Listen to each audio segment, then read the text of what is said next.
So I bring my half Asimar, half Kalashtar that has a draconic bloodline, and I'm 2 levels Warlock, and I'm 2 levels Sorcerer, but I'm also 5 levels Paladin. And guess what? I've heard that somewhere. I actually don't know what it actually does. But the thing is there has been a very recent trend, not recent, I guess, but it's been a trend in D&D to power game. It's been a trend to come up with the best build, the top 10 builds to do Jupiter and Diddly Dee. We see those videos nonstop. We see the video of how to get the most damage at level 3. We see a bunch of these things. My question for you all is, does power gaming actually add to your games? How do you feel about the power gaming PCs? Does it add more to your table, or does it take away more? Fred, what are your thoughts on that? Well, I'm actually trying not to choke on my own phlegm after hearing you say all of that because, yeah, it was hard not to laugh at all of that because it's so true. YouTube is full of it. And when I say full of it, full How of to get BS. 19 AC at level, There's a lot of BS on YouTube, and a lot of YouTubers are making BS videos. And to be fair, I have some of those things on my own channel. One of which I hate, called "The Most Powerful and Annoying Paladin Build." And, Exactly. and it does better than any of my other videos, which I really, really dislike. But it does happen. So it's certainly part of the game. There are people who like that sort of thing. Apparently quite a lot of people who like that sort of thing. You may feel differently when suddenly you're not necessarily playing 5e and you maybe got a different game in about 2 or 3 years, but we'll see how those videos do later on down the track. Look, I have to say that I don't really like power gaming, but it depends on how it's done. Do you know what I mean? Power gaming and min-maxing, I know that there are some people who feel that the concept of power gaming and min-maxing is different, and they want to be separated from that, and they want to be referred to as min-maxers rather than power gamers, because power gaming has got all this negative connotation.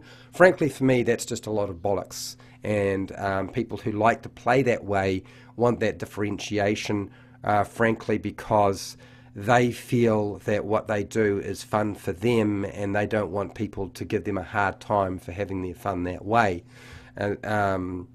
But the reality is what they're doing is still power gaming. And to a certain degree, I think, I mean, it's been there pretty much the whole time. I don't think that it never not existed. It's just become easier to do because the codification and the rule systems for Dungeons and Dragons have got progressively more complicated, and just I mean, the amount of marketing that goes into it. How do we sell the system? We've got to have so many different feats and prestige classes and races and sub-races to sell to people. And who buys this stuff? Well, it's the players. There's more players. We've got to sell them that thing. So therefore, character creation and the concept of power building becomes just paramount. And certainly 3.5 was like the heyday for that sort of thing. 3.5 version 3, it just went bananas. 4e, look, they gave you all the tools so you could, but nobody really wanted to play the game. And then, well, not as many people as they would have liked. And now 5e is going through the same thing. It's the same pattern. Why? Well, because it's the same company, guys. It's still Wizards of the Coast. But it was still happening before that. It was a bit harder to do because there were a lot of restrictions, and they take a lot of those restrictions away now so that you can, power game, and you can break the game and find those loopholes for people who like to sort of sit there for hours with books and figure this stuff out. I've got a friend. He can read everything, photographic memory, remembers absolutely everything. Then he can take that information that he remembers, and he can put it all together and analyze it within seconds and come up with the most appalling combinations that would scare the bejesus out of any dungeon master. And yes, I've had to dungeon master for him, so don't you worry, okay? It does happen to all of us. So the other thing to remember is that they can be really good because they can teach people who are new how to do it. So yeah, a power gamer is quite capable of teaching a new player how to build a reasonable character, but they also have the tendency to try to teach them how to build a optimized, power build as well. And so you do run into that tricky situation where you wind up with one power builder giving birth to another. Or, being trained by the master becomes a yet another master power builder. That's not necessarily going to be the case all the time, though. So they do have their uses. I think the biggest problem is when they are really tied to the rules, and they really want everything to be rules as written, so that they can get what they want, because that's what they're working by. They're working by the letter of the law to build everything, and if they can get that to work, that's great. People who try to go beyond that are just being, frankly, dicks, I find. Now, to give people an understanding of where my perspective is, I build characters with two things in mind: the character name, first name, and then what class it is, and maybe the race. And everything else I don't care about. I hardly ever look at my character sheet. I really don't. I'm not really thinking about any of those things. I very rarely take feats because I couldn't give a toss. But I can min-max if I want to. Sometimes well and sometimes poorly. And I have run very, very powerful builds, which would certainly indicate that I kind of look like a power gamer. I think everybody, if you play the game long enough, is capable of being a power gamer, and to some degree, or a min-maxer to some degree.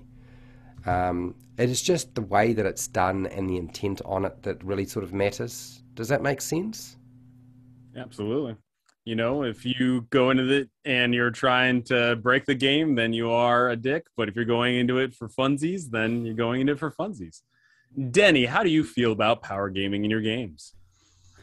And I've mentioned this previously, but I myself am more of an actor role-play style D&D player and DM. But that being said, I think power gaming is a valid style of play, and for a lot of the reasons that Fred mentioned there. Like, if it really depends on like the intention, the motivation, and the attitude of the players who are engaging in such play styles.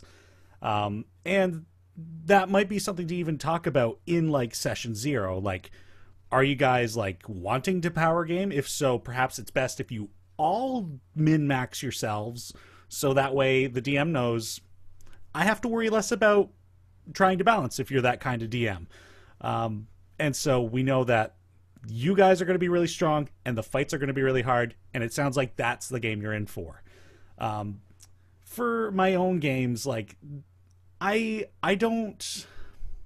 have played in games where I've played with power gamers and I've had a totally fine time, but I've also played in games where it's been rough. And some questions or some ways to kind of identify whether I'm going to have a bad time with that kind of behavior is like, are they trying to win D&D? That's a big one to look out for, because we all know you don't win D&D. We're just here for a good time. Are they specifically approaching it more like a game instead of a role-playing game? Did they put little effort into their backstory or their personality? Or is there some sort of antagonistic relationship going on between them and the DM? These are all red flags that this behavior is probably going to end with a bad time for the player group. Some things that, to me, feel like it'll totally be fine. Like, are they just concerned about their character's survival? Maybe you've got a friend in the group who's like, I've died a lot, so I started optimizing because I know this DM's going to try and kill us.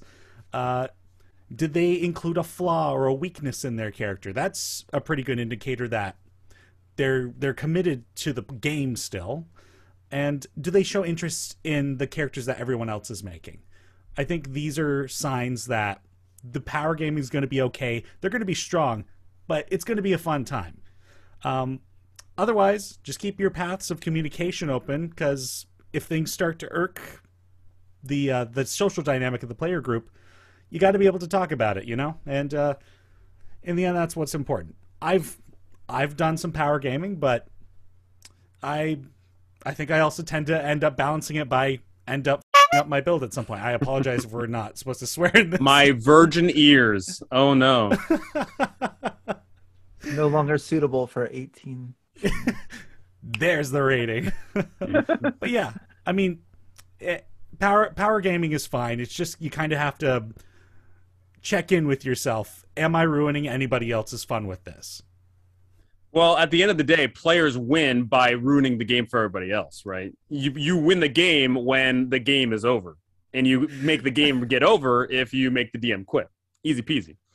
Wally, how do you feel about power gaming in your games? Before I go into my answer, I kind of want to ask Denny a question as far as ruining it for the table. What's an example of, let's say I as the DM don't care if players build, optimize, min max, power game, whatever have you, but let's say one does that and the other four players just are in it for the fun. What's some examples of some things that could happen that would disrupt a group? Let's say, for example, that a player who wanted to power game created a character that is mostly geared towards combat, and we end up in a social situation, and this is kind of a classic example, where the party needs to interview an NPC or interrogate them to get some crucial information. And the power gamer might be like, this isn't what I'm built for, I'm going to do what I'm built for, and kills the important NPC. Understanding what the goal of the group is and remembering that the group is what's important. That once you understand that, that's when power gaming is kind of fine. Gotcha. Okay. So as far as power gaming for me, it doesn't really bother me, but I also feel like I haven't really had to deal with it that much. It seems like most of you have had some major experiences with it where I don't believe I have as much. But with that being said, if I were to have a power gamer or power gamers in my group, I always just feel like it's up to me as a dungeon master to challenge them. So if I can see that they're wiping through all these monsters, that like, okay, it's time to take it up a notch. Instead of 6 shadows, they're going to have 12 shadows, or I'm going to step up to the next few levels of undead or things like that. Or perhaps instead, if they do go through and kill that NPC, as you said, Denny, oh, that's great. But now the entire faction of the Zentarum is after them, and they can't get a good sleep at night in Waterdeep because they have people throwing fire bombs into their window and stuff. They've upset the wrong people. Now, they've got all these people that are lurking in the shadows that are constantly hindering them. Or perhaps this power game also wants to open a business. Well, they've killed off those NPCs. Now we've got these, they're unable to do so because now they've got all the, the Zentarum faction messing with them, things like that. So, and it also seems like, again, my experience with power gamers isn't that much, but it seems a lot of it is relative towards combat. So I would probably also gear a lot more of my games if I'm seeing, well, they're having an easy time with combat, then I'm going to start throwing some moral dilemmas in there, some role playing, some, put them in some non-combat encounters and things, and try to challenge them a little bit more. And that's not to say that a power gamer probably couldn't be power gaming towards role playing. If you take a look at the, I think it's the eloquence bard, where they can maximize that, their persuasion, their deception, their intimidation, and stuff like that, and they could be a power gamer that way. I think, and again, it's a little bit unfair for me to answer the question not encountering it as much, but I feel like if it did, number one, it wouldn't bother me as long as the entire table, and that's why I asked you that question, Denny, because I think once it started upsetting other players, then I would probably have an issue with it. But for me, I feel like as a dungeon master, I can adjust as long as everybody's still having fun. So it sounds like you need to count your blessings that you haven't had to wade through a bunch of munchkins. So for me, I've had to deal with a lot of power gamers. I say have to deal. It's not a negative connotation by any means. It just means that you want to play the game in a different method. At the end of the day, you need to realize that D&D does not mean exactly one exact style of play. D&D can be played in so many different ways. The issue is that people show up to the table with different expectations. So if you are running a game and you do have 2 people that want to power game and then 2 people that want to do super duper hardcore role play, if those power gamers specifically want to do combat, then it's probably not going to mesh well. I've definitely had scenarios where I've had more power gamers and I've been, running for all of them, and that's perfectly fine because I can easily cater to that. And then I've had games where there's no power gamers at all, and it's great because I can cater to that. The issue is, of course, when there is that mix, when there is that, divergence of what they want out of the game, you definitely have to work a lot harder to try and meet that balance. And sometimes it's not possible to meet a balance and you just got to suck it up. For me personally, one of my games that I saw a real revelation in power gaming was, interesting enough, a game where I had everyone roll 3d6s for their stats. And basically the power gaming came from the fact that they all sucked, but they tried to make the best out of their incredibly terrible situation. But I felt like that was a lot more fun than just everyone having, 18s in every other stat and, taking the best class, the best feat, the best perk. Because if everyone's power scale was super low, then people trying to push themselves better was, perfectly fine. So at the end of the day, like I said, it's not a negative connotation to power game. It's just a different way to play the game. And you need to, right there at session 0, you need to talk to everybody and say, hey, what kind of game am I running here? Is it going to be one where power gaming's total, everybody, or power gaming is just not going to be appreciated? Otherwise, that game's only going to last 6 sessions. Mm-hmm. I think there's something else that you need to bear in mind when it comes to power gamers, and I think a lot of people forget this. And it became very apparent to me because I've played some high-level games where high-level games you don't really use a lot of combat because it's torture. It's like going to the dentist and having a root canal. So as a product of that, you actually have to focus on the other pillars of play, and power gamers normally build characters that are focused on combat exclusively. There are people who build to be versatile, to cover a vast array of different things. I tend to do that myself, so I wind up pretty much dipping my toe into somebody else's pie, and so I can cover a lot of different things. Now, if you've got somebody who's doing that, that's a very different way of building for power, and it's not probably going to be a huge problem. Your biggest problem with power gamers is they are built to be extremely strong, much stronger than the other players' characters in combat, but they will be incredibly weak when it comes to exploration, and they will be incredibly weak when it comes to social interactions, particularly if you're using mechanics. Not so much if they have to talk, because power gamers, it's not like power gamers can't role play and talk to other NPCs. It's the check for deception, the perception check. Although I wouldn't worry about perception because most power gamers always make sure that's extremely high. It's deception, it's persuasion, it's intimidation, it's survival. It's the intelligence-based knowledge checks that they will be very, very weak in. And so when they have to do something that's requires versatility, their character, although incredibly powerful in combat, is almost useless anywhere else. And I saw that happen at my table with a group of players who had built almost the whole table had built everything to be very combat focused. And the Tyranny of Dragons, we played through Horde of the Dragon Queen, which there was a lot of combat. You can sort of role play stuff, but there's a lot of fighting. And then we get into the Rise of Tiamat, and the Rise of Tiamat is another animal completely. And there's a lot of role play. You fighting your way through this thing doesn't work. You actually have to negotiate. The whole adventure is about negotiating and bringing in allies to help you against Tiamat.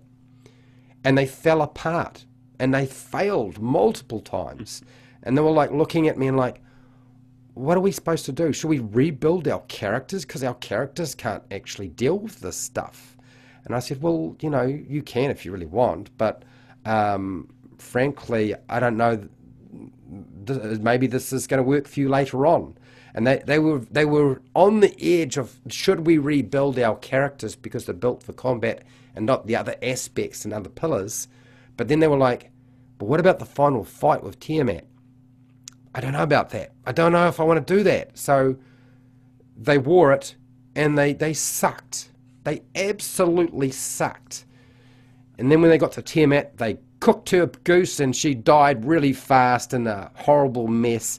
And there's about 13 of them, all power gaming all at the same time. So good, yeah. So you got to understand, power gamers, they're really good in one area, and they're terribly, terribly weak everywhere else usually. Absolutely. It's important to have that versatility. It's important to focus on other things, because even though 5e D&D in particular, the majority of the rules are all about combat, Got to sprinkle in that role play and exploration in there some way, somehow. You got to do it, people. So go ahead and tell us. Do you experience power gaming at your table? Do you see it quite frequently? Does it add more to your game? Do you think it takes away from your game? Go ahead and tell us those things because I would love to hear it.